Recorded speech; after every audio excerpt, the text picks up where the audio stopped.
This program is presented by University of California Television. Like what you learn? Visit our website or follow us on Facebook and Twitter to keep up with the latest UCTV programs.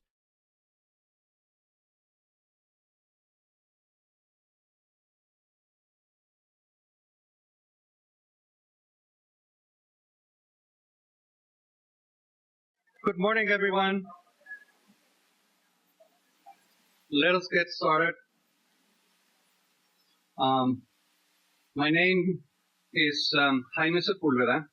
I'm the Director of Global Health Sciences here at UCSF. I would like to give you the warmest welcome and extend my gratitude to you all for being here today. My special thanks to the wonderful set of panelists that we have here today, all of them dear friends and champions of global health. We do have a very full schedule today with one keynote, 5 panels, 3 insider conversations, and closing remarks.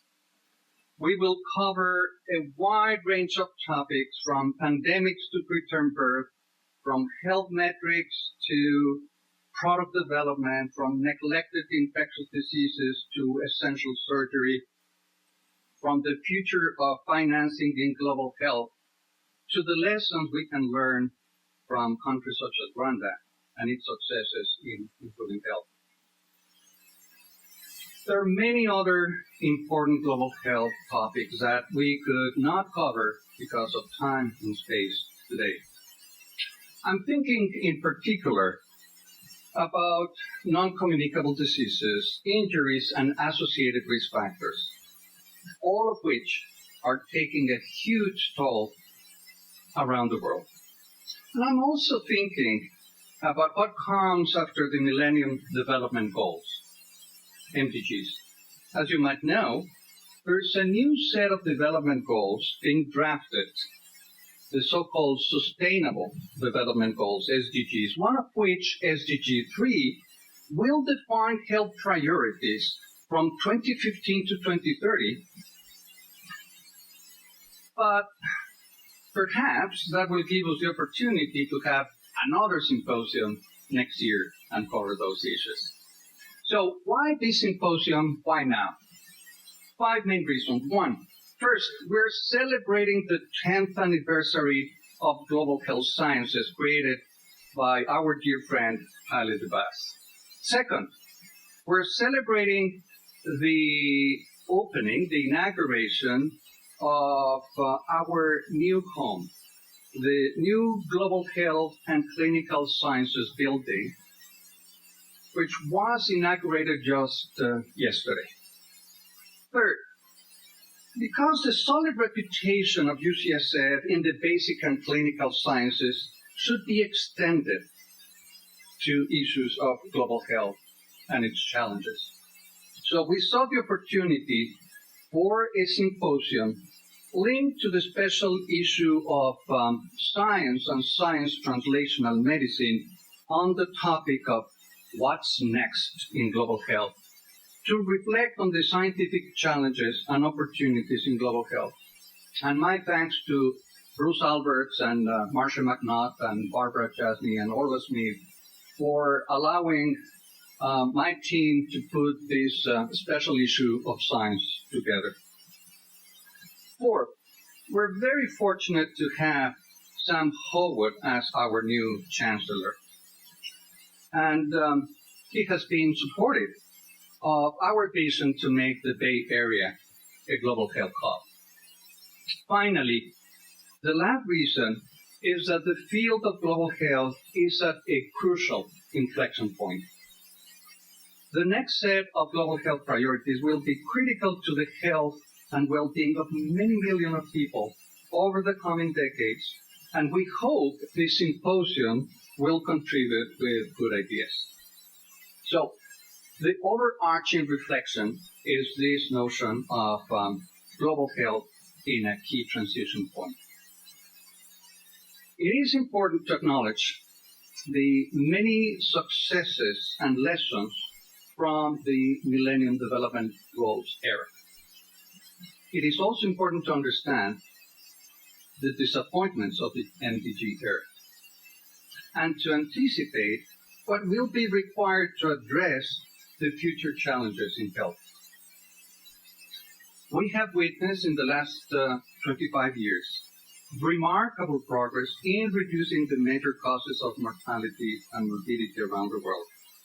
The clearest metric of success is that by 2012, the average life expectancy at Earth worldwide had increased to 70 years. That's pretty remarkable.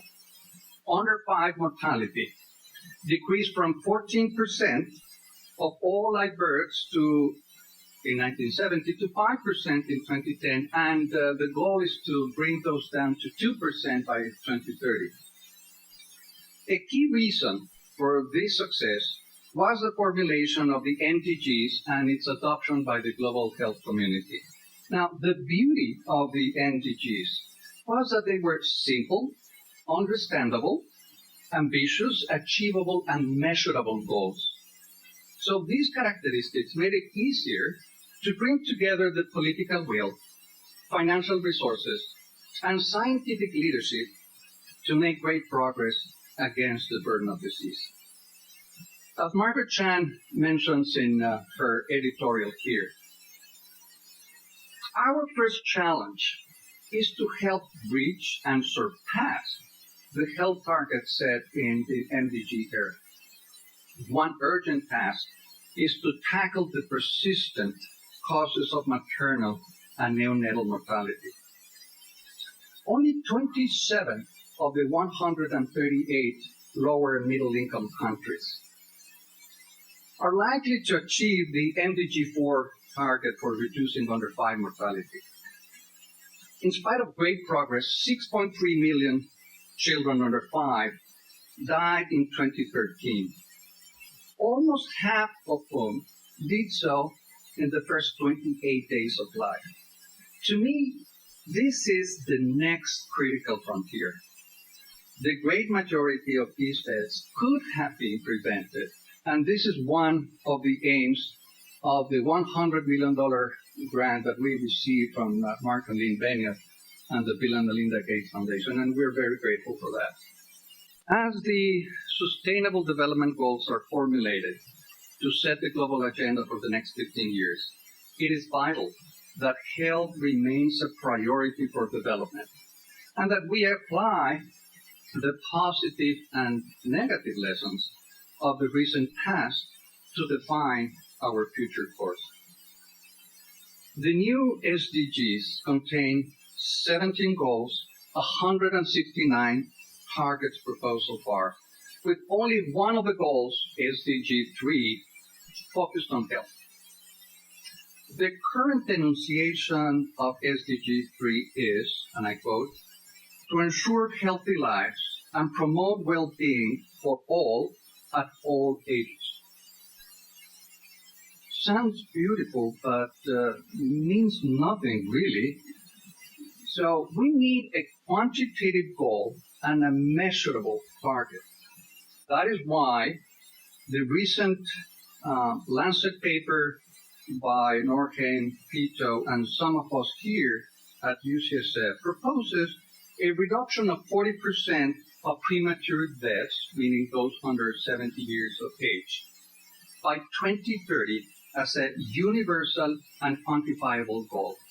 And this was inspired by the influential Lancet Commission led by Larry Summers and Dean Jamieson, Richard Teacham, Gary Yame, and others here at UCSF. So, in conclusion, the goal of this conference is to explore what is coming next in global health, so that we can be prepared and so that our scientific efforts can be targeted at the most relevant opportunities. And frankly, this is a fitting role for us at UCSF as one of the top health sciences universities and one whose tagline is advancing health worldwide. final reflection. What is the role of a university in global health? Universities are where new ideas and new leaders come from. We play a crucial role, clearly, in knowledge creation, replication, and translation. But I do believe we also have a moral imperative in the implementation of that knowledge to improve health and reduce inequities. Again, it is my conviction that a preeminent health sciences university such as UCSF has a unique opportunity to contribute to make the Bay Area a real global health hub. Let me now have the privilege of introducing our new and brilliant Chancellor, Dr. Sam Howard. Thank you, Jaime. I'll certainly accept the new. I'm not sure about the brilliant, but as probably the only person on the entire day's program that has no particular expertise or background in global health, I'll have the wisdom to keep my comments very short here, and I'll have the privilege of introducing the first keynote speaker. But I would like to take this opportunity to welcome all of you who are here for today's program, particularly those who are not part of the UCSF family, who have traveled long distances to be here to participate in one way or the other in what I think will be an extraordinarily exciting scientific program. Earlier last week, I had the opportunity, actually earlier this week, on Monday afternoon, I had the opportunity to attend the orientation for our incoming students. We are just a health science campus here, so we have professional students in medicine, dentistry, nursing, and pharmacy, and a large graduate program in the life sciences. So I welcome 1,000 students here to UCSF to begin their education, and I know very well that the reason that many of them chose UCSF to come here is because of our global health science program. Students are really focused and passionate about global health sciences, and the stronger our programs are, will make the university itself stronger. So I applaud highly for his vision some 10 years ago when he and maybe two of his best friends boldly created global health sciences here, and I applaud Jaime's leadership in taking the reins from Jaime and building now a program where we have 200 or more faculty affiliated with our global health sciences program. Jaime has been particularly effective in attracting and retaining luminaries in the global health science field, to name just a few: Eric Goosby, Richard Feacham, George Rutherford, Paul Volberding, Molly Cook, many of whom will speak in today's program, and many, many others.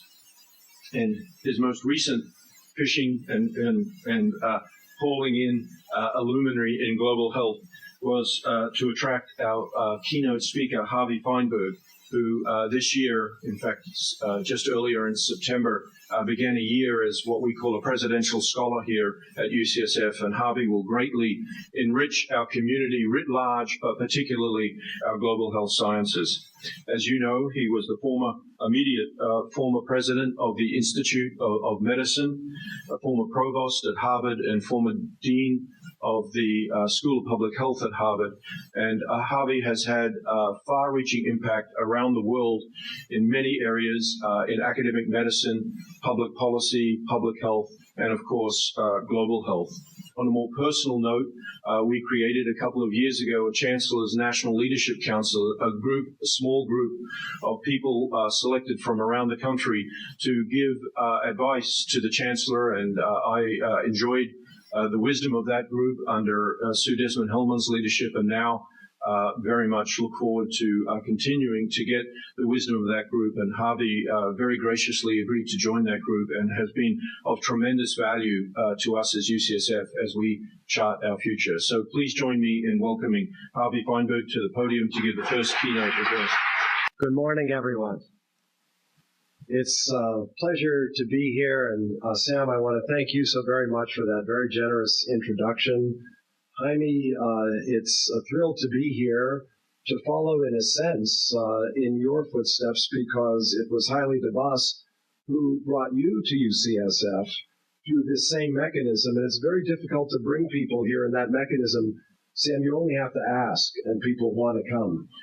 So it's for me a really wonderful thrill to be part of this community this academic year and to have an opportunity to share with you some reflections about the grounding principle for global health, and that is the principle of equity and the place that equity plays in ensuring progress for global health. If the idea of public health is health as it applies to a whole population, then global health is essentially public health where your population of interest is the entire population of the globe. A core principle at the heart of global health is the idea of human equity. But equity has many different meanings as it applies to global health.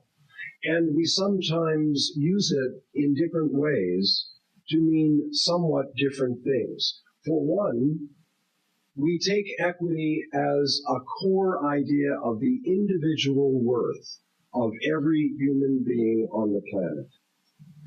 And a founding firm grounding for global health is this notion that every human being has a dignity and a worth that is equivalent to every other human being.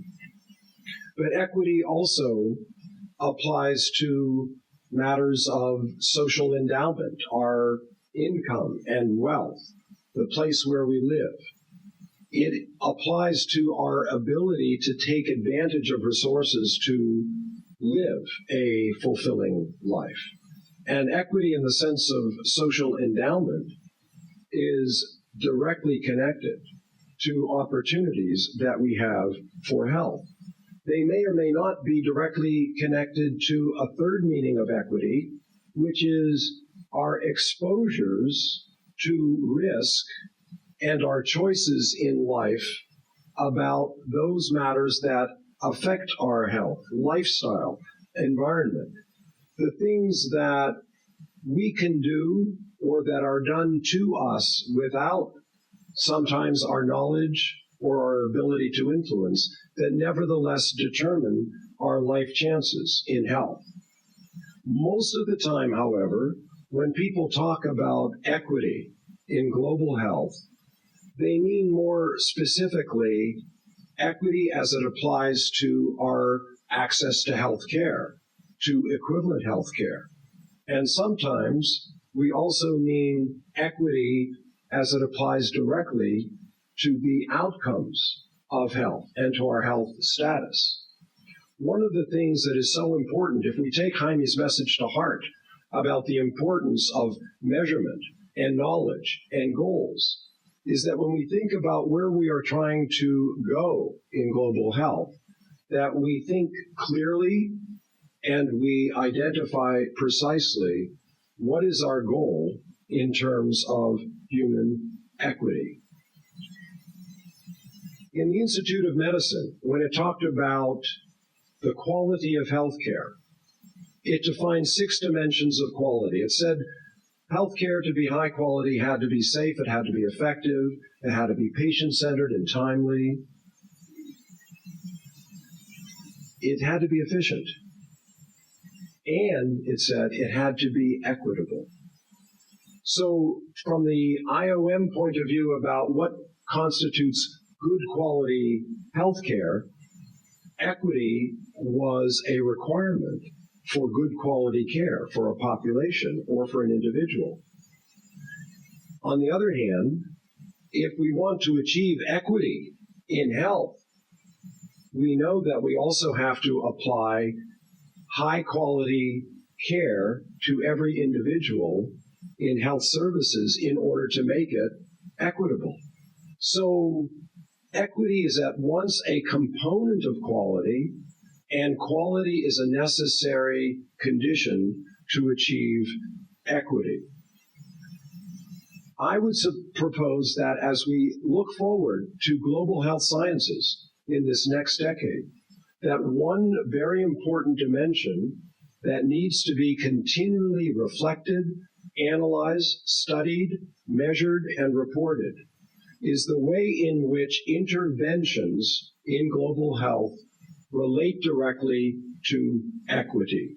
Because equity does not follow only from advances in care. Equity is not a natural consequence of improvements in technology. Equity, whether we mean it for healthcare or for health or for any of the other meanings of equity, itself deserves and must be a direct goal. Now, the idea of equity is very tightly connected to the ideas of fairness and justice and human rights. In the case of rights and equity and rights to health care, the world is highly divergent. If you look, for example, at the constitutions of the world, 86 countries, like the United States, have no constitutional guarantees about a right to health.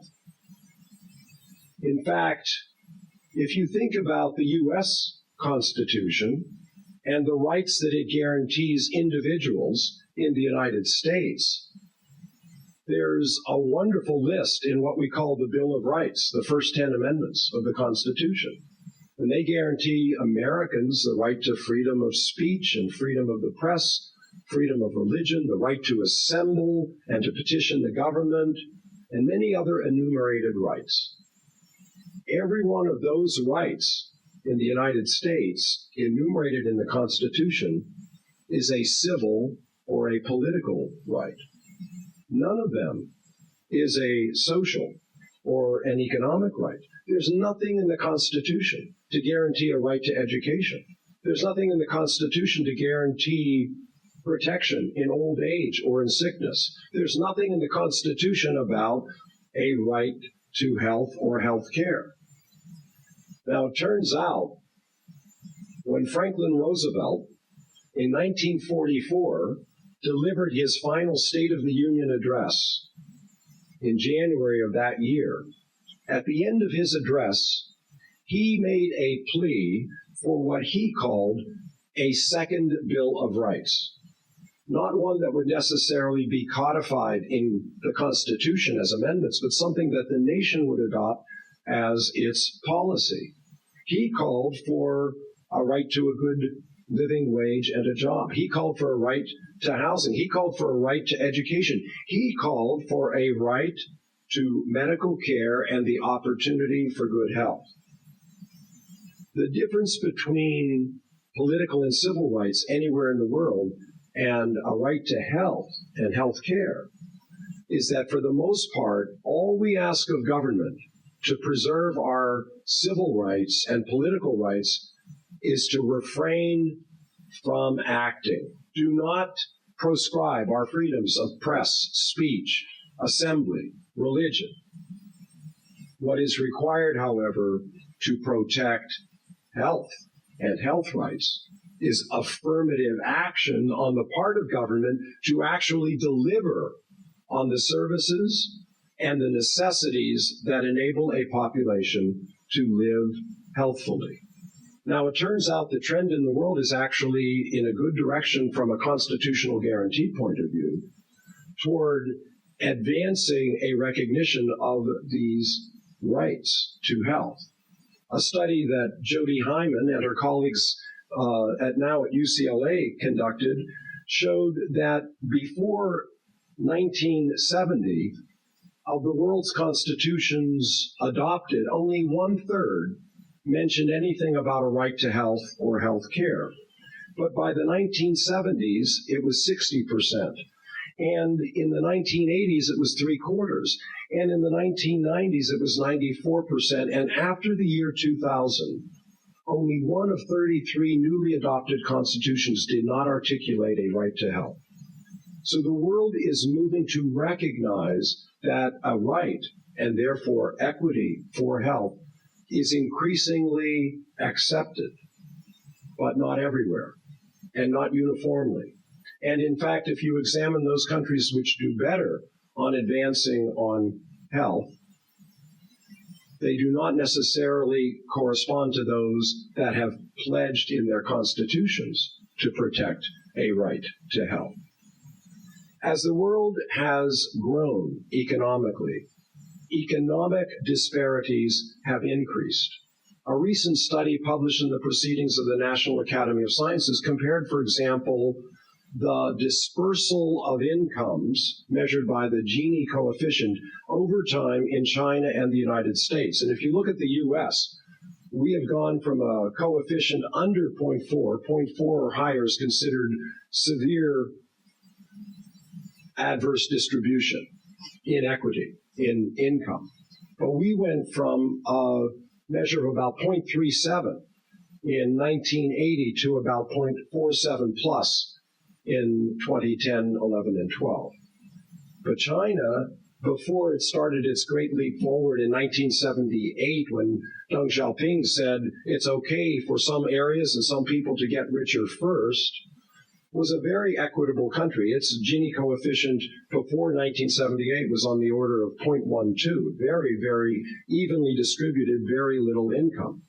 Now, the most recent measure is that China's Gini index has gone up to 0.55 or 0.57. Now, what is the challenge for us in global health? It is partly to take the poorest countries and to be equitable in the access to necessities, including health. But it is also to look within every country and to be mindful of the distributions and maldistributions and inequities within every country. Because global health is not only about the other versus us, it's also about our own countries and the health of everyone in the population. When Jonathan Mann was the director of the AIDS program at WHO, the founding director, he worked night and day to bring attention of the world to the problem of AIDS and what it represented, not only in health terms, but in human terms, and what would be required to deal with this growing pandemic. And in that experience, Jonathan came away with a deep conviction that health and human rights were inextricably linked. He went on to found the François-Xavier Banyou Center for Health and Human Rights at Harvard, and he wrote consistently about how human rights and health depended on one another. Jonathan once observed that some people say there is no use trying to change the world. But, he asked, if we don't try, will it change? Change is possible if we resolve to make the difference. Thank you very much.